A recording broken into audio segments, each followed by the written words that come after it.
Quiet, numbskulls, I'm broadcasting.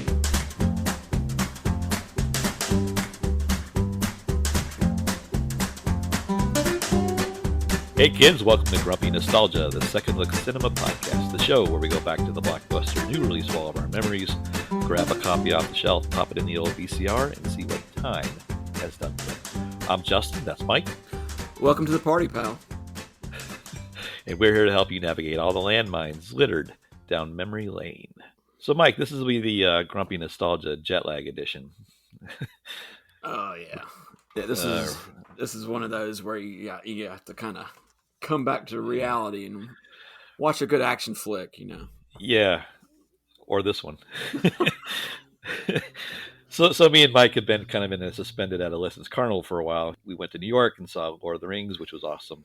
Got to spend a couple days together, me and Mike, best pals. And I'm here to tell you that the Madison Square Garden is alive and well. It wasn't destroyed by Godzilla. It wasn't flooded by the Joker and Batman. No, it's still there.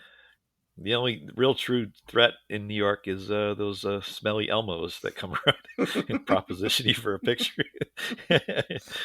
So we're a little worn out. We're back on a Sunday afternoon, our regular time, and so we're ready to knock one out. But I'm a little worried about Mike. I mean, I think just in the last 5 weeks, Mike's been to Charleston, Savannah, D.C., New York, and Madrid. And that's just the ones I can think of. What's up with that, Carmen Sandiego? You get to a time in your life you just want to see the world. So yeah, that's what I'm doing. And you know, and if you can't see the world, you watch a movie or two and just relive some of your older days and think about the past. We're nostalgic. You know, I remember taking a lot of trips when I was a kid. So I'm doing it now as an adult. What a great segue. So let's talk about a nostalgic movie, Mike. So this week we're going to talk about Cliffhanger from 1993. Your standard action movie trope, Mike. There's really only it's so formulaic. There's probably only about 3 different types of movies that in the action genre. This is the one I think would check the box for number 2, the template where you got your down on your luck guy who's in the wrong place at the wrong time. Reluctant hero. Yeah, he's got like a wife or girlfriend he's trying to make amends with, and then he kind of kills everybody in sequence, prioritized to their role in the stories. There's like 100 movies like this, but this one we thought was kind of interesting, so we're just going to get right into it. So as I mentioned, it was released on May 28th, 1993. It was written by Sylvester Stallone, who, say what you want about, I know. He wrote Rocky, right? I mean, he wrote most of that screenplay. He writes every movie he's in. He wrote all the Rockies. He wrote all the Rambos. He wrote the Cobras. He wrote, you name it. He's Stop or My Mom Will Shoot. Did he do that? He wrote that. Yeah. This was directed by, speaking of this was directed by Rennie Harlan, who had directed Die Hard 2. No, Elm Street 4 was his big one. But he's unfortunately Mike more associated with the big bomb, Cutthroat Island. With his then wife Gina Davis, which lost, I think, a record $200 million. Ruined his career, I hope. Ruined his career. Came back to direct the Deep Blue Sea, the shark movie with Samuel L. Jackson and other people. Which, yeah, Thomas Jane. Yeah, so not necessarily the comeback. This was released with a $70 million budget back in 1993, Mike. So this is a big one. Wow. So a lot of Italians. Yeah. So speaking of Italians, it was set in the Colorado Rockies, but the Italian Alps kind of doubled for them. And speaking of Italian Alps, it features one of our greatest Italian actors. So Mike, why don't you just get through the cast for us, please? Yes. Sly Stallone. It goes without saying. I thank you for the tidbit about writing his own movies. I see him in a different light now. So Yeah. He's our hero, Gabe. Our reluctant hero, who's I guess he's like part of the Rescue Rangers or something, and he's introduced right away in the movie as one of those. Well, along with his buddy Michael Rooker, who was he Tucker or Walker? Or I always got confused on who was who in this movie. I think he was Tucker. Tucker. Okay. Well, watching this movie, I thought was he? He wasn't.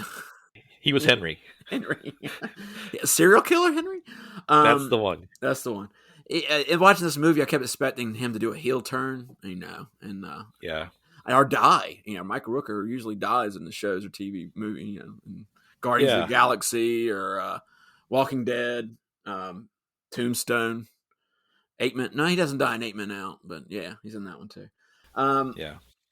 He's the other quote unquote good guy with Sly Stallone, and the girl, the femme fatale in this movie is Janine Turner, who at the time was kind of the hottie of the day because she was in Northern Exposure. Other than this movie and that TV show, maybe she did some Lifetime movies after this. I don't know what else she was in. She was in my heart, Mike. Okay, I'm sure she was. Quite a cutie. Those are your protagonists, are good people. Enough about them. Let's talk about John Lithgow, who has quite a range on him. I remember the first movie I saw him in, and it was a really breakthrough role as like a transsexual, was in A World According to Garp.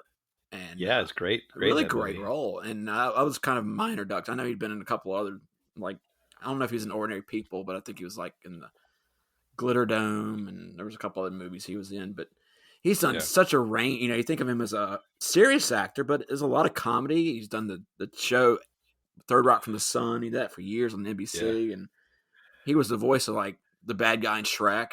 So he appears in Dexter as a serial killer. You think Harry and the Hendersons. I just watched watched a movie on the way back from on a plane, Interstellar, and I forgot he was in that. And I was like, hey, wait, it's John Lithgow. And he's in so much stuff. It's crazy. But in this movie, one of the most, and we'll get to this later, one of the most over-the-top villains you'll ever see. The accent goes from here to there to here to there. It's English, it's South African, it's American.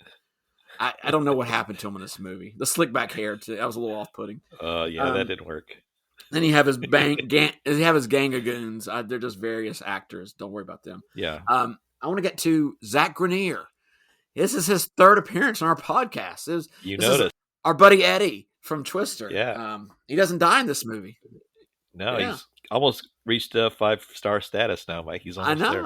Yeah, he's the wormy boss in Fight Club, and he's in this movie as I guess he's a treasury agent. I couldn't get it close if he was FBI T-man or something, but he's in here.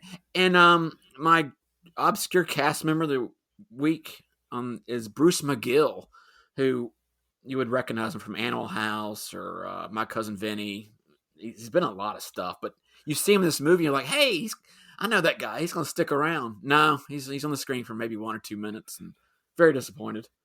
But other than that, that's pretty much your cast. There's a lot of just anonymous people who. Oh wait, except for Ralph Waite, who, if you ever watch The Waltons, he's the same exact role in this movie, except he paints and he dies in an awesome slow motion scene. But that's neither here nor there. So wonderful. There's your cast. Well, thank you, Mike. I appreciate that. Just a couple other notes on that cast and some other news of note on this movie. Stallone wanted to face his fear of heights, so he actually took this project in to help him deal with the phobia he had, which you notice a lot of that's really him climbing, and they use really long lenses and stuff with the pullback to show that he did have some stunt doubles for the occasionally dangerous thing, but a lot of this was Sly on the mountain. Yeah, that worked. There's only 1 or 2 scenes where you could tell it was his stunt double along with John Lithgow's stunt double in a wig. But other than that, though, that was impressive. I'd give it a check mark for that. This movie has been dubbed Rambo on Ice, Die Hard on a Mountain. Yeah, the Nakatomi Mountains. Yeah. A lot of that climbing that Stallone did was so well done that a lot of the test audiences thought it was fake and started laughing at it. So they had to kind of reshoot the scenes to make them a little more believable. But yeah. This movie was rated R. It had 34 F words, Mike, and the body count was 17, so right up our alley. Oh, nice. Yeah, so when this movie came out in 1993, some movies in the theater were Hot Shots Part 2 and Sliver, Mike, Sliver. Sharon Stone. Yeah. No. Yeah. The other Baldwin boy. Yeah, that was a terrible one. Yeah. So this movie was released the same weekend as Super Mario Brothers. Which is fantastic. Wow. And that Made in America, the Ted Danson, Whoopi Goldberg, Ted Danson in blackface, fantastic. Yeah, with that started one of the greatest romances of the 20th century. They fell in love over this movie. But two weeks later, after this movie was released, Jurassic Park came out, and that just kind of took care of all the other movies for the rest of that summer. But it had managed to be the ninth highest box office in 1993. Goodness. 1993 there was a lot of stuff going on in 1993, Mike. Songs on the radio. The big one was "Freak Me" by Silk. Yeah. Informer by Snow. The Licky Boom Boom guy. Who found out that his song hit number one while he was in jail. Mike. He was in prison at the time.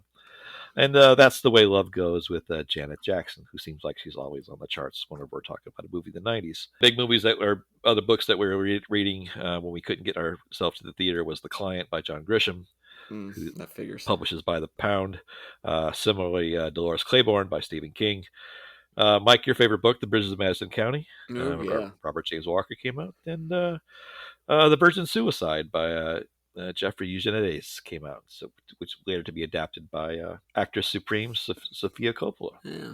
We were playing Magic the Gathering. That's when that first came out, Mike, the card game. Yes, love it. Beanie Babies were starting to explode, Mike. Beanie Babies. Still got a closet full of them. Do you? So do I. They're worth nothing.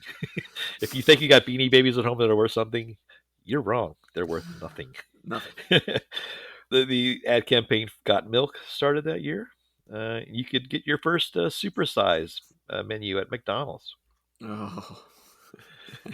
5 years later, we had the highest obesity rating in the world. There you go. Speaking of obese, Prince lost his title. He became the artist formerly known as Prince. The sign. As a symbol, whatever that thing is. As a way to refute his Sony contract. So we all know how well that turned out. And my favorite story of 1993 was there was a small group of domestic terrorists that got into the G.I. Joe factory, the toy factory, where they also created the Barbie dolls. And someone got in there and swapped out the voice command module inside each one of those. Oh, wow. So it was kind of a protest for the feminization of Barbie and the making Barbie, accept traditional women's roles. So they decided to swap the voice chip in each one of those. So G.I. Joe ended up saying want to go shopping. And Barbie ended up saying, if you eat lead, cobra. But several thousands of those units hit store shelves, and if you have one now, consider yourself lucky. But that was my favorite story. Be worth more than a Beanie Baby. My less favorite story from 1993 was Cliffhanger. So let's get started, Mike. Are you ready to jump in? Let's hit the theater. All right, hit the button, Mike. So our movie opens up with a helicopter. We get to the chopper immediately, Mike. And it's piloted by desperately cute pixie Janine Turner. Yeah. Yeah. And a Dry Eye spokesperson, by the way, Mike. She plays the character Jess. Jess. I can never remember her name for this movie. Yeah. Oh, gosh. So she's flying through. So she's flying through the mountains, and apparently that she's there to rescue the aforementioned Michael Rooker. He's up on the top of this rock structure with a strained knee. He's been injured. He's got the flare going on, and he decided to bring his girlfriend. And then the winds start picking up, so they can't do a traditional winch rescue, Mike. So Janine lands on a peak across the valley, and they decided it would be easier for those two to just do zip line across the peaks over 4,000 feet, rather than just have the girl climb back down the way she came. So, and they, like I said, they use the long lenses here to prove that the actors are really up there. It was kind of cool. And there's some really cool cinematography given the location. Camera work is really good here. Gabe kind of runs the cable across. Gabe played is Sylvester Stallone. He kind of runs the cable across the two peaks, and then Hal takes the lead and he zip lines across, no problem. And then they send the winch back to Sarah, and she gets about halfway, Mike, and then the class starts to give way. Her rigging starts to come loose, and she starts to snap, and she's hanging on the cliff, Mike. Hence Cliffhanger. Gabe, Sylvester Stallone, in a desperate attempt to try to rescue her, kind of slides across, and shimmies over there to try to grab her, and he grabs on her hand just as she's about to fall. And this is where the movie does something a little bit different than most traditional action movies. This is usually the time where the movie shows what a hero is, right? But they went another way, Mike. She actually gets dropped. She falls to her death. Bye, It's Sarah. a little disturbing. So R.I.P. Sarah. And of course, this doesn't set well with the people involved, and it's dramatic, and they fade out. 8 months later. Yeah, then we jump 8 months later. We jump to the Denver Mint, where they're printing out thousands and thousands of dollars, which I think in real life, Mike, the Denver Mint only produces coins, but that's a nerd fact that no one cares about other than us. But we meet Treasury Agent Travers with his North Texas drawl, one of my favorite characters in this movie. He's getting ready to transport some of these $1,000 bills that are now in circulation. He's a Treasury agent, and he agrees to take on an extra agent on to kind of plane hop for a ride. And then so that they're kind of setting up these. They have these big suitcases full of $1,000 bills. Meanwhile, back in Colorado, we see Gabe driving his little Jeep back. He's all sullen and riddled with guilt, and he's coming back in to try to close up the loose ends. And of course, there's a big storm coming in. Like, it's very ominous coming in. Meanwhile, back on the plane, Mr. Travers does his heel turn. We use that term a lot. For those that aren't familiar, that is a wrestling term. That's when the good guy turns into a bad guy, the heel. So we're here to teach as well as entertain, Mike. So, sometimes. As they're flying across, the guest agent sees this plane flying adjacent to them, and that's not supposed to happen on these things. And then next thing you know, Travers starts shooting everybody, and it's a robbery, Mike. He's turned to the bad side. Yeah. And so he kills the crew, and they kind of rendezvous with the partner plane.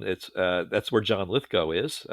Plays Eric Quaylen, a rogue ex-MI6. Okay. Yeah, he's from MI6 because he uses a lot of Bostons. Everybody's a Boston.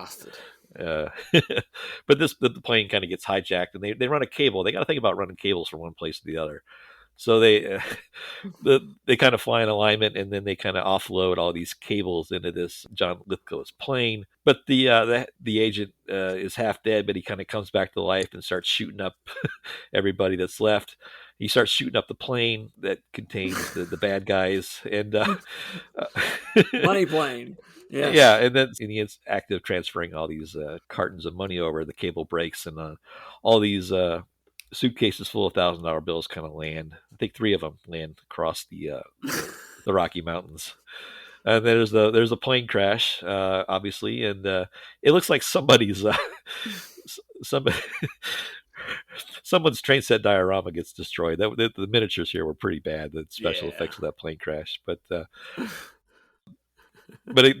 cash gets spilled all over the mountains, but they've got like a little LoJack in them, so they think they can eventually track them down. So after the plane crash, the bad guys get out of the plane. They try to take assessments of where they are, and Agent Travers here, he's got a kind of a short fuse, Mike. Lithgow wants to kill him, but Travers is the only guy that knows the code. Countermeasures, so he keeps him alive. So they keep Agent Travers along to recoup the money for tracking. So they put in a phony distress call up the mountains, and then, of course, that goes back to Rocky Mountain Rescue, and that's where Gabe and Hal are. And Gabe and Hal don't talk anymore, obviously, because of the issue with Gabe dropping his girlfriend, Hal's girlfriend. Yeah, Hal, he didn't like that. But they convince Gabe to stay, but he doesn't want to do it because, he doesn't want to climb anymore. And according to him, you just lose the feel. Remember, he didn't want to climb anymore. No, but he's sullen. But Hottie Janine talks him into doing it, and he says, "I'm leaving after this." But so he climbs up the hill where he thinks the distress call has been made. Then meanwhile, back at the airport, the treasury agents you get a little exposition here from Eddie from Twister. He kind of explains that the backstory about Eric Quaylen, and it's a setup. He's explaining to Paul Winfield, Travers' boss at the time, about Eric Quaylen has connections where he can actually move the money, and he's a bad guy, and it just kind of sets up the movie. So there's a bunch of money on the mountain, and Stallone's got to go up there and try to save these people, and then all hell breaks loose, Mike. I got a couple of questions about this. I mean, besides it being the worst setup for Deal or No Deal with the cases and all that, why is the money like untraceable numbers on it? I never understood why exactly. Like they even make a comment when Eddie's talking to Winfield there about he can't even use the money because it's has marked numbers or something. What was the point of even moving this money? I guess the whole motivation of the money being transferred is kind of confusing to me. I know because Lithgow had connections. Like, okay, he could move. He's one of the few people in the world that can move it. He can move. Okay, he can move it. Yeah, he did this in South Africa, I think. Yeah. Yeah. Okay. He's the bastard that can move the money. So Gabe and Hal get reinvited up on the top of the mountain, and that doesn't go very well. They don't like each other, but they end up going to the plane, and then instead of rescuing the Lithgow's party, they actually get kidnapped, and they get forced to because they know the Rockies so well. They get forced to look at the monitor and the screen, and they have to guide the party to where the money is. So that now they're hostages, Mike. Yes, and I didn't know if you noticed this, but one of the climbing scenes when Stallone was on the way, he put his hat on backwards, and it reminded me of a certain movie that he may have written, where he's an arm wrestler. Don't tease it, Mike. We'll be talking for weeks about that movie. All right. Put a lid on it, brother. I want to go there too, but we got to show control. Right. Lithgow, I'm just going to say Quaylen. So Quaylen kind of makes Stallone climb up the ridge to get the money, and they take his coat for insurance, and all he has they tie a rope to him, and he has to go fetch the money. Why do all the bad guys have to go with Quaylen? What they're walking on a really narrow, maybe 1.5 2 foot wide ridge there. Why? Yeah. Why your pilot? Why do that? Why risk that? I don't understand. Well, let's work it through. Maybe we'll come up with an answer. Cool. But I'll ask Quaylen. So Stallone's pretty savvy, and they know they're going to kill him when he gets back down. So Hal screams, "It's a trap! Just keep going!" And they punch the crap out of Hal. Hal's just there to get beat up most of the movie. But Stallone gets free, and then of course they shoot the snow peaks above them to cause a nice little avalanche, but they survive. But Gabe escapes now. Now he's Bruce Willis in Die Hard. Now he's on the mountain. He's by himself. Without his jacket. He has shoes, but he didn't have his jacket, so he's a little bit different. Right. He does end up meeting with Jess on the top of the mountain, and they kind of spend the night in a cabin and try to talk about the plan. And he lets her know what's going on. In the meanwhile, Beavis and Butthead were in the movie here. Oh yeah, you didn't mention those guys. These snowboarders who are Gabe's friends are up there. Gabe, the Extreme Boys. So they end up seeing Gabe, and they're in the wrong place at the wrong time because one of them gets killed, and the other guy kind of parachutes off. That was the most rewarding part of the movie for me is when that first guy. Usually I'm not for seeing teenagers get shot and killed, but this one I didn't feel too bad about it, just because how many times we get it. You're 90s surfer, you're 90s extreme radical snowboarder dude. But that sets off Gabe. Did you know? You know that they hate work even when someone else is doing it. Yes, and I hate them, so it all works out.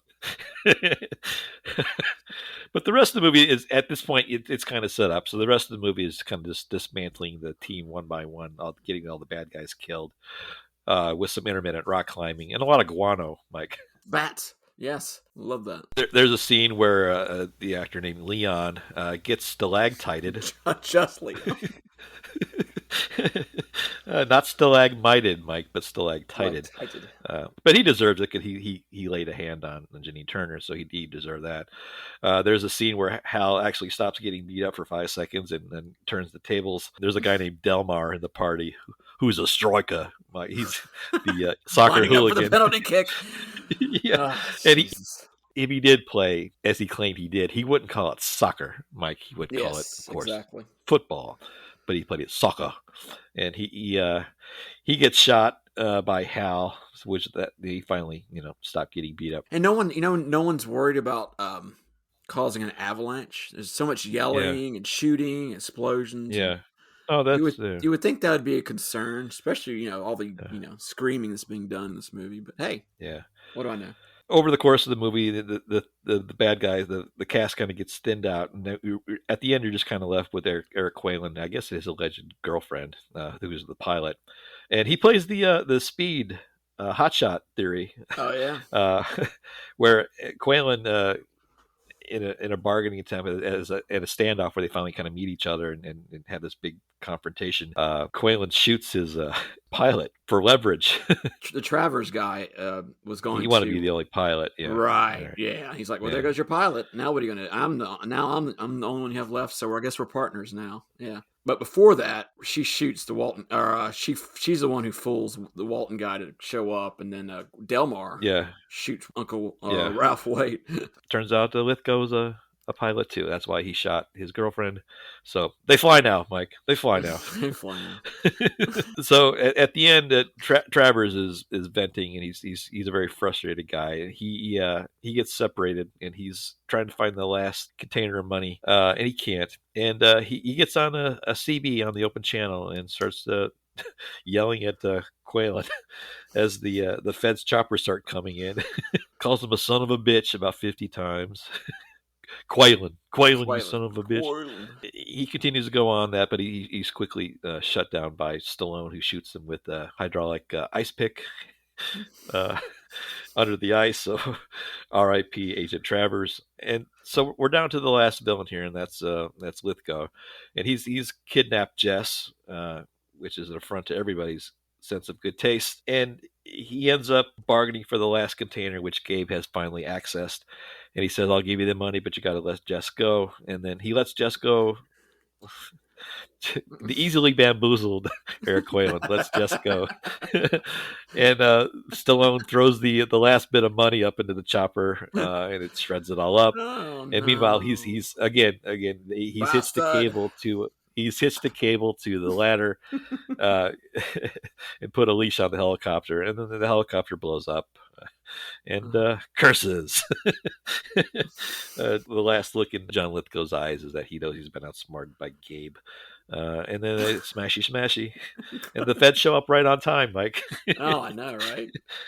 And all three heroes survive. Yeah, miraculously, Hal survived. They go anti-trope here. I thought Hal was a dead man.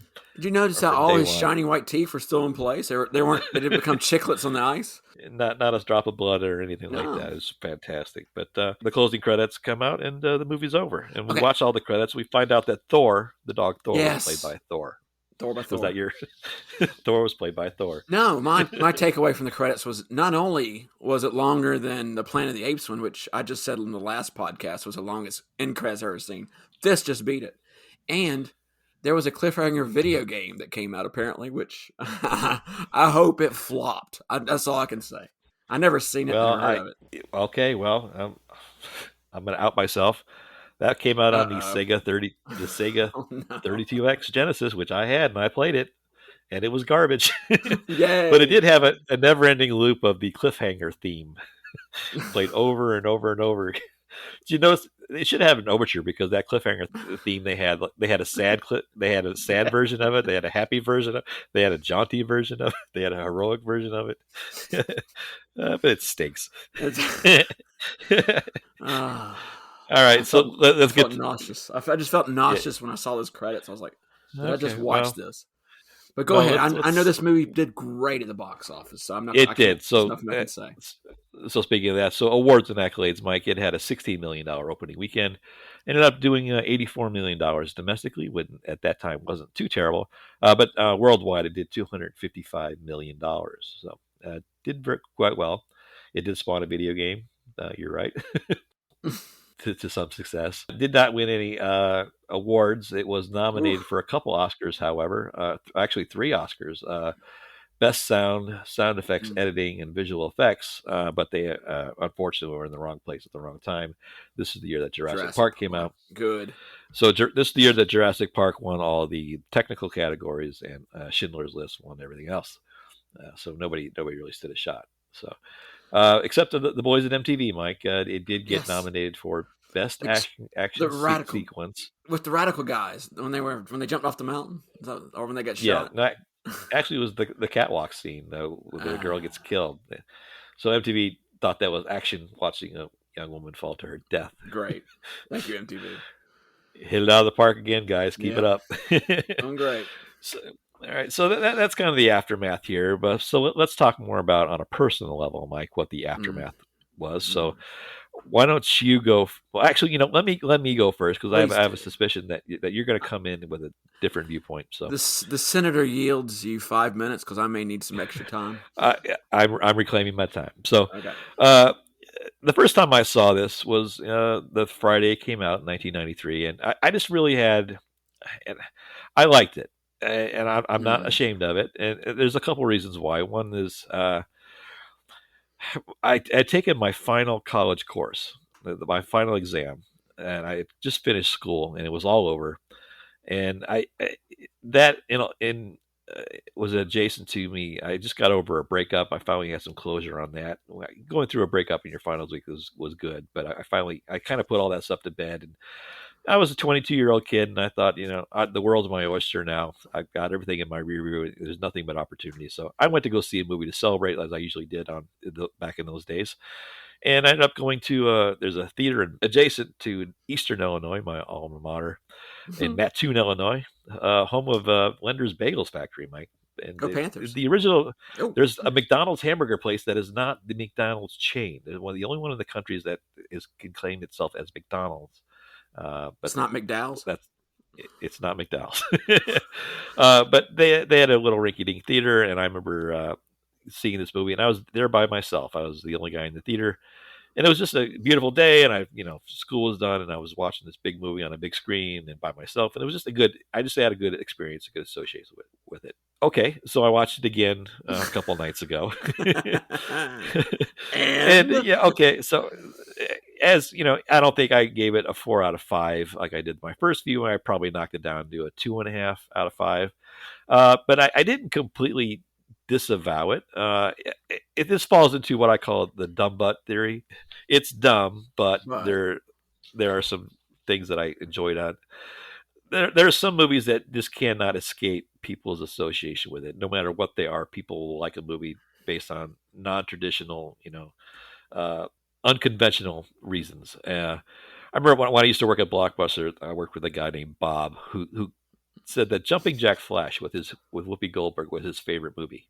Bob's stupid. But, well, of course, and I argue with Bob. That's his opinion. And I argue with Bob for quite some time, mostly all night. And as I was landing blows upon him in the parking lot, later, it occurred to me that everybody has that movie that it could be categorized as a guilty pleasure. It could be categorized as an irrational thing, but everybody has a movie that they love, that they're ashamed of, or they don't want to talk about or admit. And unfortunately, Cliffhanger just kind of falls into that movie. It's formulaic, it's tropey, it's all the things that there's 100 movies, action movies just like this that I hate. But for some reason, Mike, as they said in Brokeback, I can't quit you. I just can't. I can't quit this movie for some reason. It just has a special place in my heart.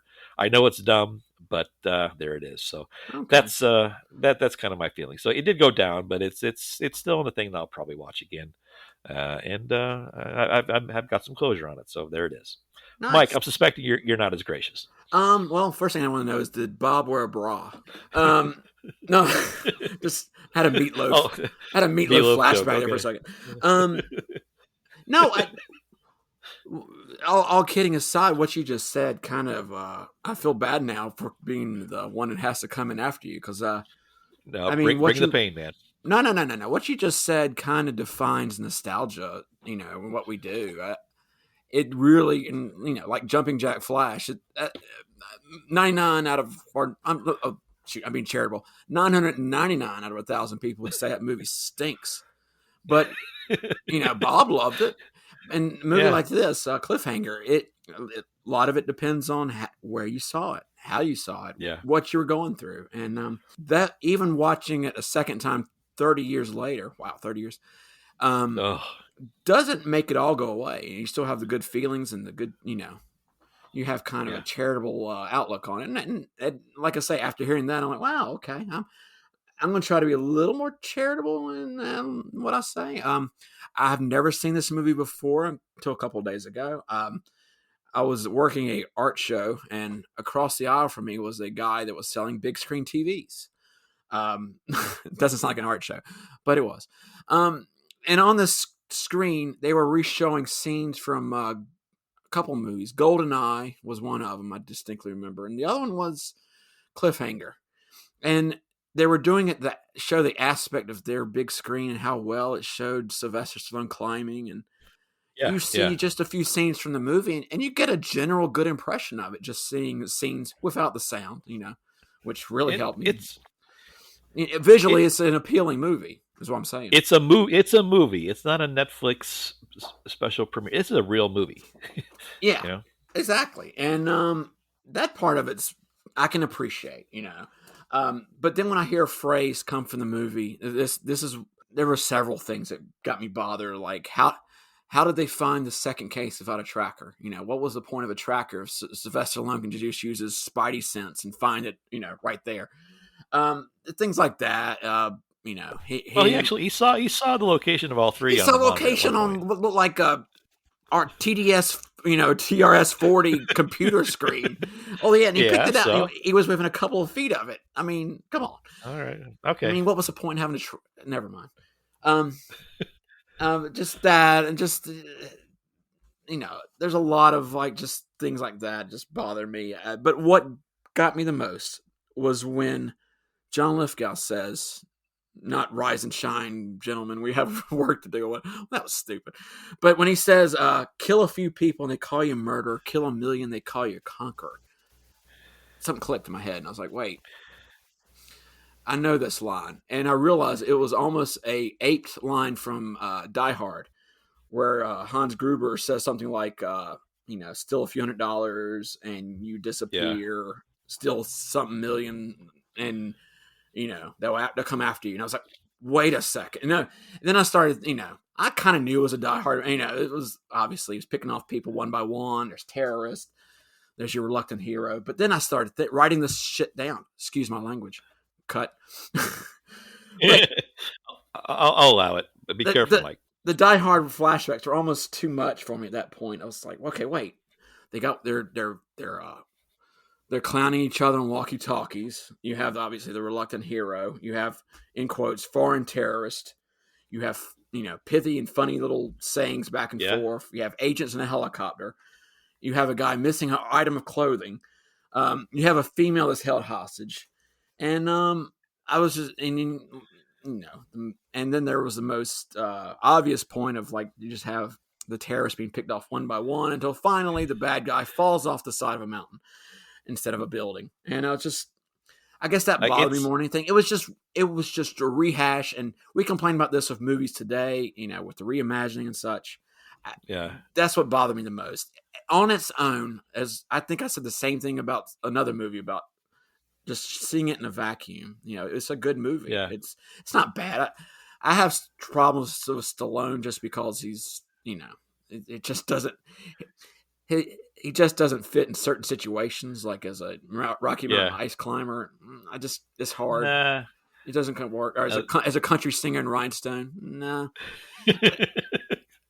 But as a arm wrestling champion and over the top, maybe, a cop in Copland, he worked for that. But this one, I couldn't get over that, and for me, that was the hard part. And like I said, just this seemed like more of a Christmas movie than Die Hard, but it couldn't, fill Die Hard's shoes for me. Right. And I didn't That's like. Fair. Quaylen was not Hans Gruber.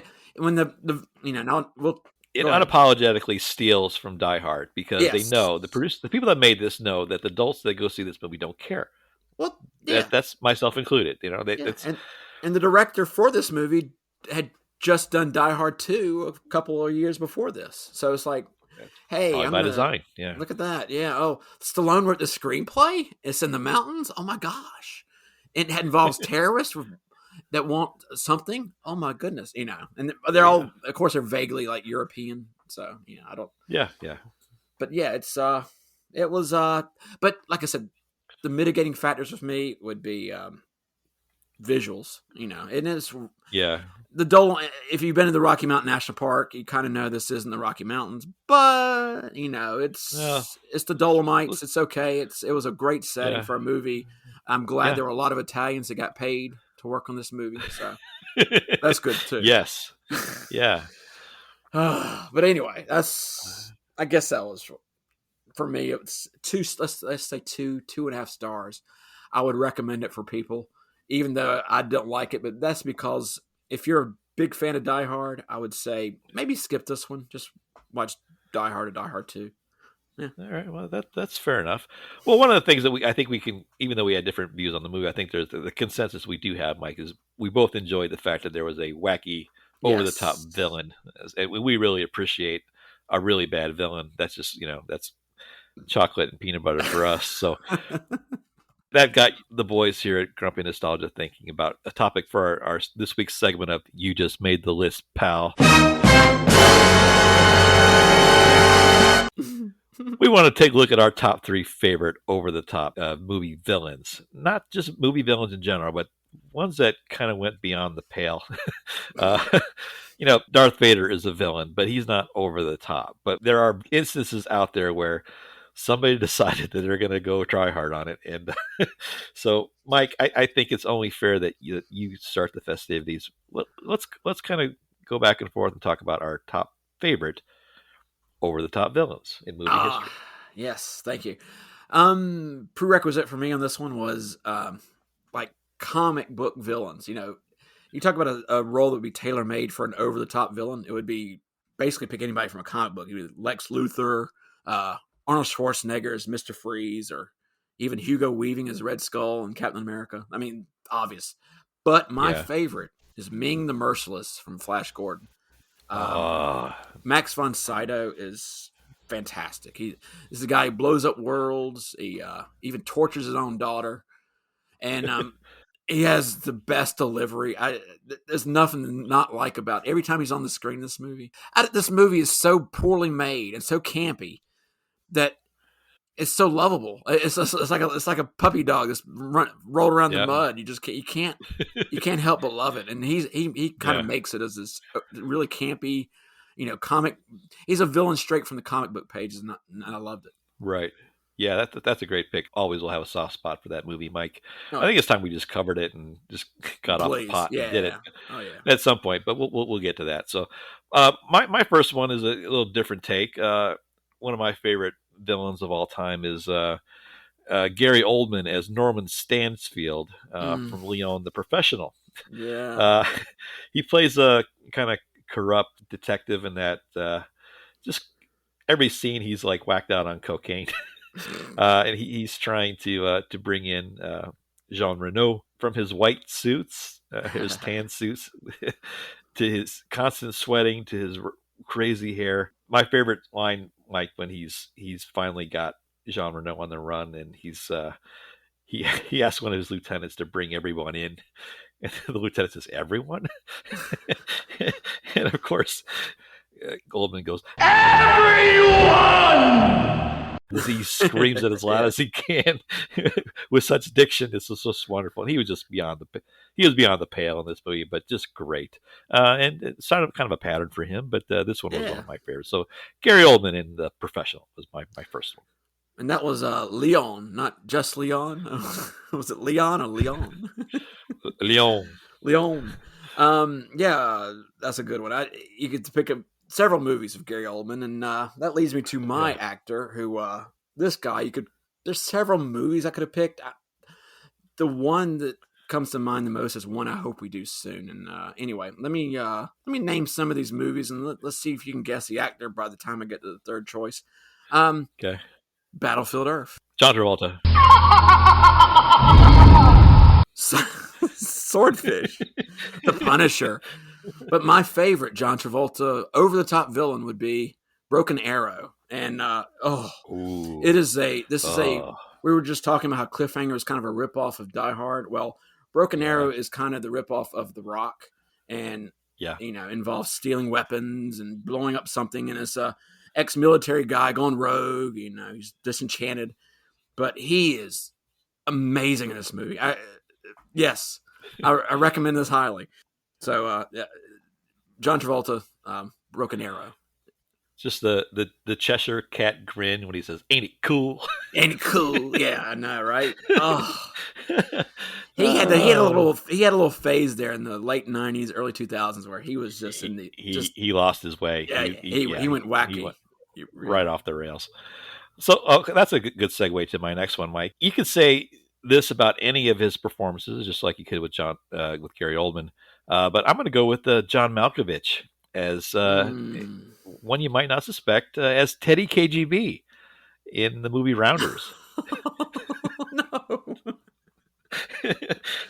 Don't splash the pile. Don't splash the pile.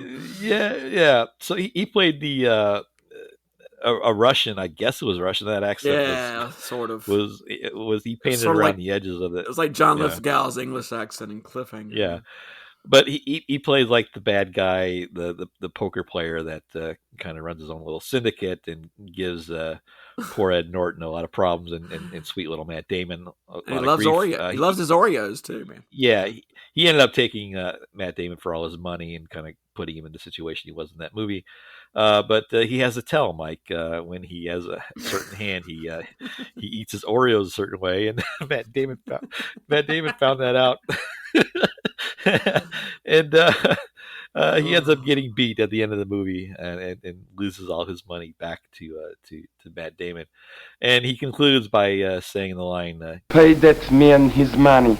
Oh yeah, yeah. There's extra Y in man and money, but he just plays this real jerk. I could have picked any movie he's been in, even the one where he's not on the bad side of it. But right. I'm going to go with John Malkovich as Teddy KGB. Cool deal. Yeah. Well, I'm going to complete the circle here. We just talked about Cliffhanger and how it was kind of a rehash of Die Hard. I got a movie that is a rehash of Cliffhanger, and it goes back to a guy that created a movie called Time Chasers, which some people will know it as a Mystery Science Theater movie. David Giancola made a movie in 2000 called Icebreaker. And it stars a couple of our old friends, Bruce Campbell, Sean Astin, and Stacy Keach. And Sean Astin is a ski patrolman. And of course he is. Yes. And he's our reluctant hero in this movie. Bruce Campbell is bald, and he's a really over-the-top villain. And he's vaguely European, and he has a gang of goons that are also vaguely European that take this whole ski resort hostage, including Stacy Keach, who's a doddering dad of a girl that wants to marry Sean Astin, if you can believe it.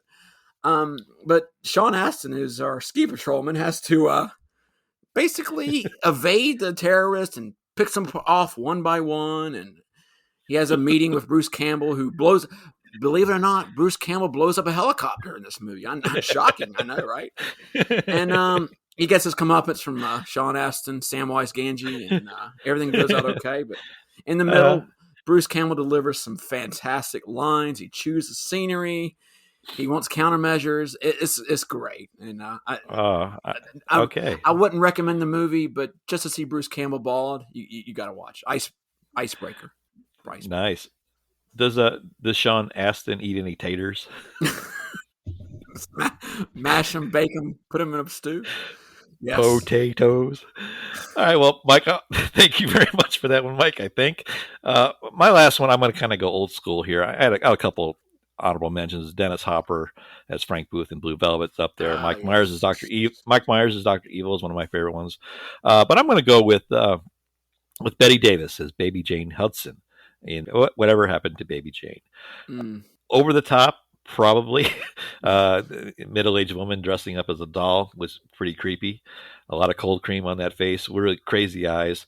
But he spends the entire movie torturing her paraplegic sister, Joan Crawford.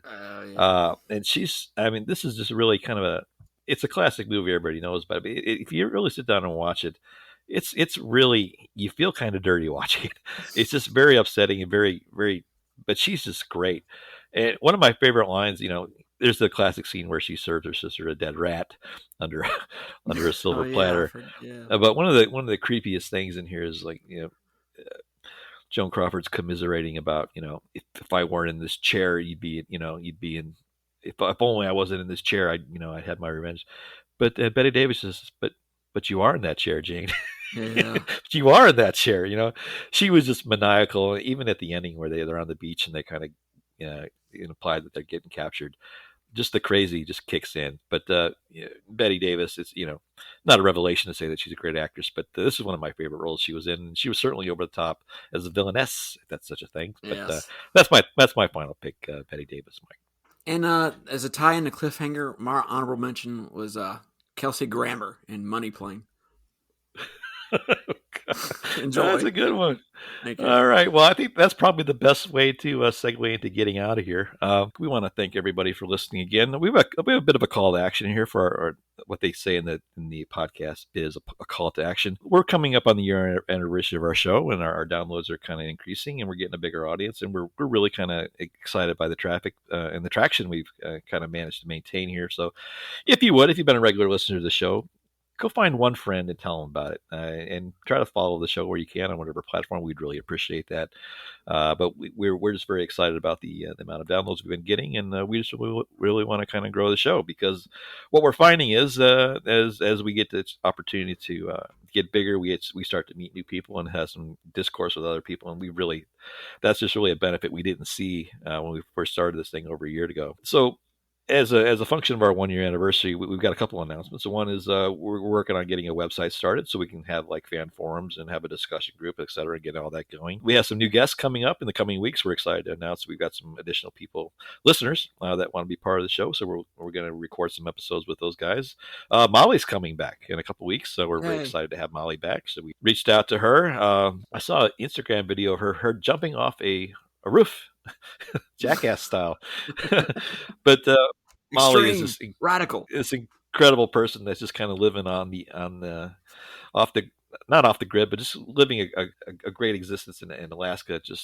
We're just kind of jealous of her lifestyle. But she's going to be coming back to join us. We can't wait to talk to her about another movie. The ladies from Secondhand Nostalgia, we met with them in New York, and they're talking about coming back and having a collaboration with us. So we're looking forward to that in the coming weeks. And the big one here is we're hoping we can potentially get some YouTube content out. Me and Mike thought our faces were too beautiful for just radio. So we're considering starting a YouTube channel where we'd kind of add a different element of media to our show and see if we can get that started. So that's on the horizon for us, not tomorrow or not the next day, but in our future, we hope to get that out. So all kinds of cool stuff coming up. And a couple of shows from now will be the end of our second season.